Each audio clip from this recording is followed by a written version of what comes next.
అందరికీ నమస్కారం. నేను మీ చిలకమర్తి ప్రభాకర్ చక్రవర్తి శర్మ. భాద్రపద మాసం చాలా ప్రత్యేకమైనటువంటి మాసం. భాద్రపదం విష్ణు ప్రీతికరం అని కూడా శాస్త్రం. శ్రీ మహావిష్ణువుకి ప్రీతికరమైనటువంటి మాసాలలో భాద్రపద మాసం ఒకటి. భాద్రపద మాసానికి ఉన్నటువంటి ప్రత్యేకతలు, దానికి ఉన్నటువంటి విశేషాలు ఈ విధంగా ఉన్నాయి. జ్యోతిష్ శాస్త్ర ప్రకారం పౌర్ణమి రోజు పూర్వాభాద్ర లేదా ఉత్తరాభాద్ర నక్షత్రాలకి దగ్గరగా చంద్రుడు ఉండడం చేత ఈ మాసమునకు భాద్రపద మాసం అని పేరు.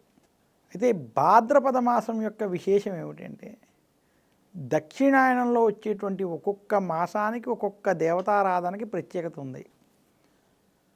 శ్రావణ మాసం లక్ష్మీదేవికి, అలాగే మంగళ గౌరీదేవికి, స్త్రీ దేవతలకి సంబంధించినటువంటి ప్రీతికరంగా, ముఖ్యంగా విశేషంగా లక్ష్మీదేవి అమ్మవారికి సంబంధించినటువంటి మాసంగా ఉన్నది. భాద్రపద మాసం విఘ్నేశ్వరుడికి, ఆ తర్వాత వచ్చేటువంటి ఆశ్వయుజ మాసం అమ్మవారికి, ఆ తర్వాత వచ్చేటువంటి కార్తీక మాసం శివుడికి, ఆ తర్వాత వచ్చేటువంటి మార్గశిర మాసం సుబ్రహ్మణ్యుడికి. ఇలా ఒక్కొక్క మాసం ఒక్కొక్క దేవతకి సంబంధించినటువంటి విశేషంగా మనం దక్షిణాయనాన్ని మనం గమనించాలి.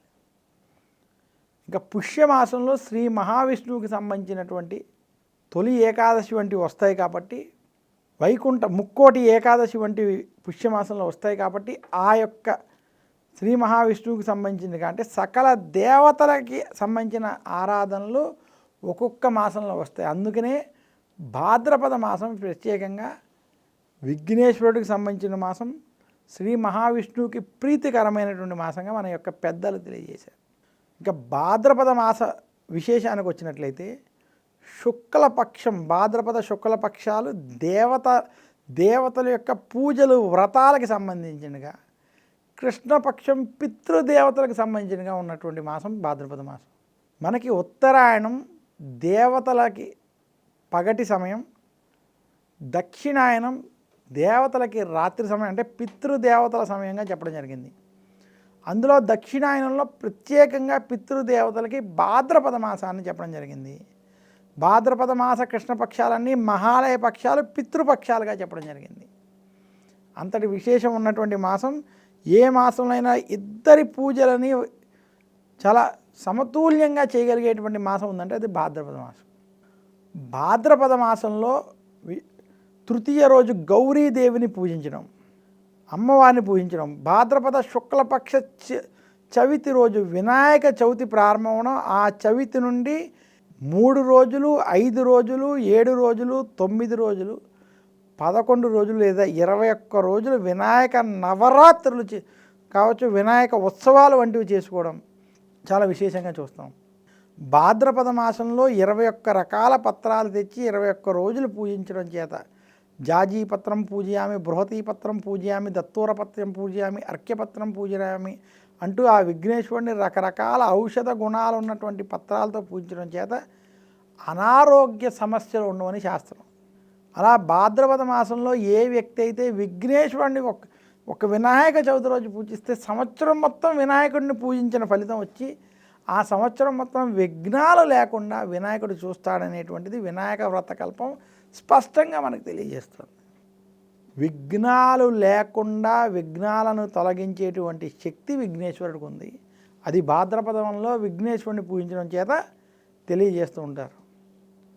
ఒకానొక కథ ప్రకారం శివుడు రాక్షసులకి ఎలా పడితే అలా వరాలు ఇచ్చేయడం వల్ల దేవతలకి ఇబ్బందులు ఎదురవుతున్నాయని, దేవతల యొక్క ప్రార్థన చేత సరైన వరాలు మాత్రమే ఇవ్వడానికి పూజలు, వ్రతాలు, యజ్ఞాలు, హోమాలు కూడా ఎలాంటివి పడితే అలాంటివి రాకుండా ధర్మబద్ధంగా జరిగి సరైన వ్రతాలు కలిగి సరైన ఫలితాలు వచ్చి దేవతలకి ఇబ్బందులు కలగకుండా ఉండడానికి ఆ రాక్షస పూజలకి విఘ్నాలు కలగాలనేటువంటి సంకల్పంతో విఘ్నేశ్వరుణ్ణి వచ్చేటట్టుగా అనుగ్రహించారని కూడా ఒక కథగా మనకి చెప్తారు.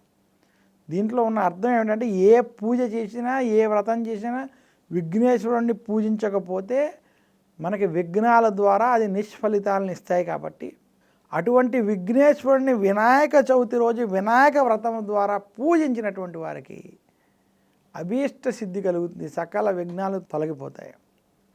ముఖ్యంగా భాద్రపద మాసంలో వ్యాపారస్తులకు కావచ్చు, విద్యార్థులకు కావచ్చు, భార్యాభర్తలకు కావచ్చు, గృహస్థులకు కావచ్చు, సన్యాసులకు కావచ్చు, ప్రతి ఒక్కరూ వారి జీవితంలో ఏదైనా ఖచ్చితంగా ఆచరించాల్సినటువంటి వ్రతం ఉందంటే అది వినాయక వ్రతము మాత్రం. ఇంకా భాద్రపద మాసంలో ద్వాదశి రోజు వామన అవతారం జరిగినటువంటి రోజు. శ్రీ మహావిష్ణువుకి సంబంధించినటువంటి దశావతారాలలో లేదా 21 అవతారాలలో విశేషించి దశావతారాల్లో మత్స్య కూర్మ వరాహ నరసింహ వామన 5వ అవతారం. వామన అవతారం ఏదైతే ఉన్నదో వామనుడి రూపంలో, బ్రాహ్మణుడి రూపంలో, విప్రుడి రూపంలో శ్రీ మహావిష్ణువు ఈ భూమి మీద అవతరించినటువంటి రోజు భాద్రపద మాస శుక్లపక్ష ద్వాదశి రోజు. ఈరోజు వామన రూపంలో ఉన్నటువంటి త్రివిక్రముణ్ణి ఈరోజు పూజించినటువంటి వారికి, ఈరోజు బ్రాహ్మణుని ఇంటికి పిలిచి వారికి తాంబూలాది సత్కారాలు చేసి స్వయంగా వామనుడిగా భావించి వారికి ఆ పూజ అయిన తర్వాత తాంబూలాది సత్కారాలు చేయడం చేత విశేషమైనటువంటి ఫలితాలు లభిస్తాయి. అటువంటి వామన అవతారం ఉన్నటువంటి మాసము భాద్రపద మాసం. ఇక భాద్రపద మాసంలో శ్రీ మహావిష్ణువుకి ఎంతో ప్రీతికరమైనటువంటి అనంత పద్మనాభ వ్రతాన్ని ఆచరిస్తారు. భాద్రపద మాసంలో అనంత పద్మనాభ వ్రతం చాలా ప్రత్యేకం, విశేషం. కేరళ, తమిళనాడు రాష్ట్రాలలో, ప్రత్యేకంగా కర్ణాటక వంటి రాష్ట్రాలలో ఈ వ్రతాన్ని విశేషంగా చేస్తారు. 14 లోకాలని నడిపించేటువంటి శ్రీ మహావిష్ణువుని ఒక తోరానికి 14 ముడులు వేసి 14 సంవత్సరాలు ఈ వ్రతాన్ని వరుసగా చేసుకుంటూ వస్తారు. అచ్యుత అనంత అని మనం అంటాం. అనంతుడైనటువంటి శ్రీ మహావిష్ణువుకి చేసేటువంటి అనంత రూపంలో ఉన్నటువంటి అనంత పద్మనాభ వ్రతాన్ని ఏ వ్యక్తి అయినా తెలిసి కానీ తెలియక కానీ చేస్తే ఆయనకి ఈ జన్మలో ఉన్న కష్టాలన్నీ తొలగి శుభ ఫలితాలు కలుగుతాయి. అనంత పద్మనాభ వ్రతాన్ని భాద్రపద శుక్లపక్ష చతుర్దశి రోజు ఆచరించడం చేత భోగ భాగ్యాలు కలుగుతాయని చేస్తాం. ఈ రకంగా భాద్రపద మాసం చాలా ప్రత్యేకం, చాలా విశేషం. ఈ మాసంలో విఘ్నేశ్వరుడిని, శ్రీ మహావిష్ణువుని పూజించడం, అలాగే కృష్ణపక్షాలలో పితృదేవతలకు సంబంధించినటువంటి కార్యక్రమాలని ఆచరించడం చేత చాలా విశేషమైనటువంటి ఫలితాలు కలుగుతాయని తెలియజేస్తూ మరొక్కసారి అందరికీ భాద్రపద మాస శుభాకాంక్షలు తెలియజేస్తూ నమస్కారం. మీ చిలకమర్తి ప్రభాకర్ చక్రవర్తి శర్మ.